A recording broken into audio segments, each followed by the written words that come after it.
In the previous unit, we provided you with a taste of designing classes for your data and their connections. Now it's time to put your design to the test and start working with data.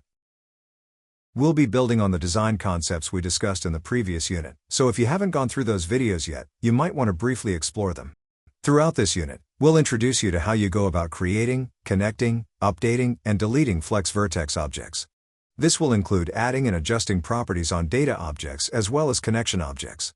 We'll tell you and show you about how FlexVertex protects your database's integrity. This will put you in a great position to start querying your data, a subject that's the entire focus of the next major unit. Before we get started, it's worth reminding you that in FlexVertex, everything is an object. As you look at these two different query results from FlexVertex Cartographer, notice that each picture and line represents an object.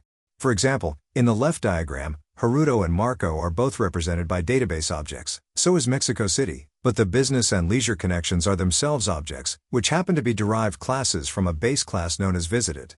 On the right diagram, once again every picture is an object, as is every line. Observe how Jade has made 3 trips to Istanbul, 2 for business and 1 for leisure. Finally, notice that some of these connections are labeled with brackets, while others are labeled using quotation marks. The brackets indicate a class-based connection. On the other hand, the quoted labels indicate a named connection, which is another way of connecting 2 objects.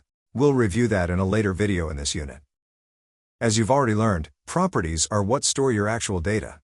On this diagram, we see properties such as name, date, delivered, and attraction.